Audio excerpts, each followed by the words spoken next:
Za tydzień Wielkanoc, czas przygotować coś słodkiego. Jajka, wegańskie jajka mamy już za sobą, więc zabieramy się za pieczenie. Upieczemy dzisiaj struclę jabłkową z karobem. Zaczynamy od pokrojenia jabłek. Nie, zaczynamy od zarobienia ciasta, ponieważ ciasto drożdżowe musi urosnąć. Myślę, że zaczniemy robić te rzeczy równocześnie. Mamy tutaj mąkę gryczaną, ryżową, z ciecierzycy, która doda również delikatności i kruchości, a tutaj siemię lniane mielone, które dodajemy zawsze, żeby ładnie składniki ciasta się połączyły.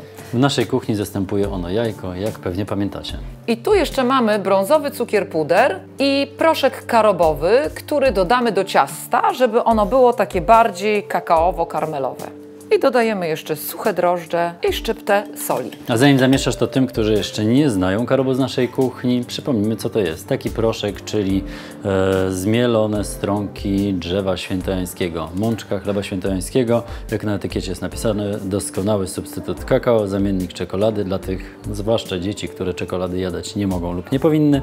Używany do wypieków ciast, ciasteczek, napojów mlecznych i niemlecznych i przekąski. To ja jeszcze będę dokładniejsza i powiem o tym, że karob zawiera bardzo dużo mikroelementów i witamin, dlatego również warto go jadać. I dlatego do niego jeszcze wrócimy, ale do innej formy.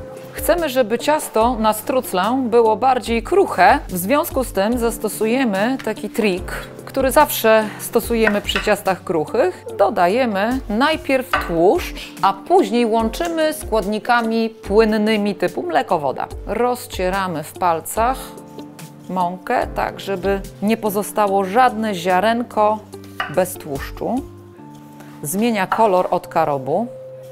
Mąka, jak widać, już potłuszczona, możemy dodać wody. I teraz nam się wydaje, że to ciasto jest zbyt luźne, żeby zwinąć je, ale zobaczcie, ono już w rękach widać, że zaczyna lekko sztywnieć ze względu na to, że siemię lniane wchłania wodę. Ciasto odkładamy na 10 minut i kontynuujemy krojenie jabłek.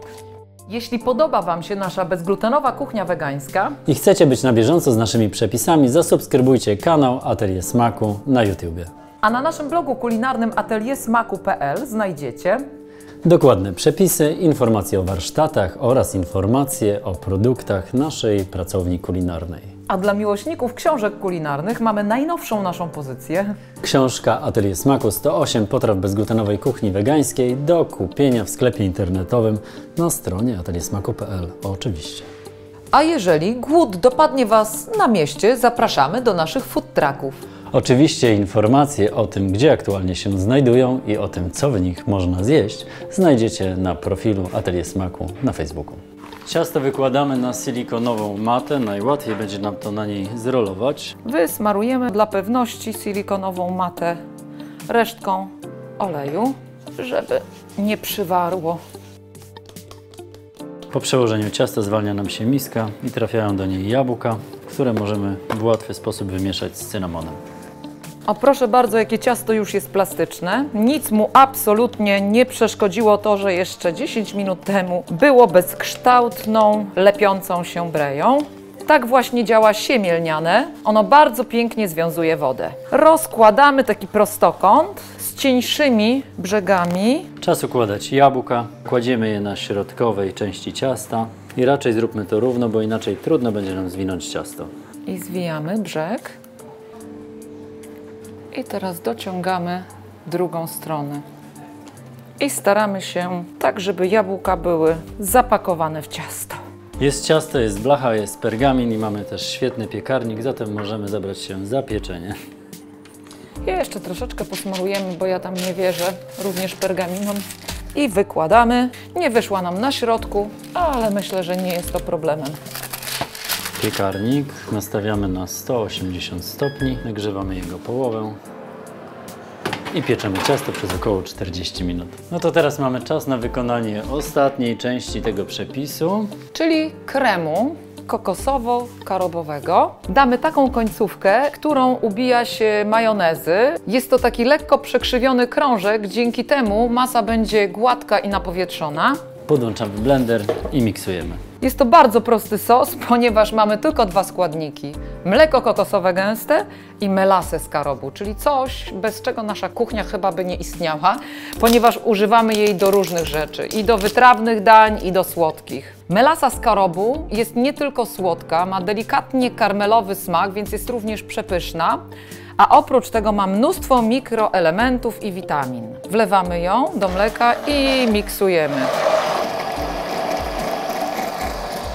I zmiksowane. Jeśli macie ochotę zobaczyć, do czego jeszcze używamy melasy i karobu w proszku, przepisy na te rzeczy znajdziecie tutaj. No i teraz mamy chwilę czasu na posprzątanie. Strucla już gotowa. Taka jeszcze gorąca i parująca. Wyjmujemy ciepłe, podgrzane talerzyki i możemy serwować. Można ją jadać na gorąco i taka jest najsmaczniejsza, ale równie dobra jest na zimno. Polewamy sosem i posypujemy cynamonem. Jak widać, mleko kokosowe na takiej ciepłej strucli całe się rozpływa, ale nie wpłynie to na smak. Gorące, pachnące jabłkami i cynamonem, na pewno pyszne. Smacznego i na zdrowie. Jeżeli zainteresował Was nasz system zdrowego gotowania, Więcej informacji znajdziecie w opisie. a tym, z którymi się nie zobaczymy do przyszłej niedzieli, życzymy wesołych, spokojnych i smacznych i zdrowych świąt.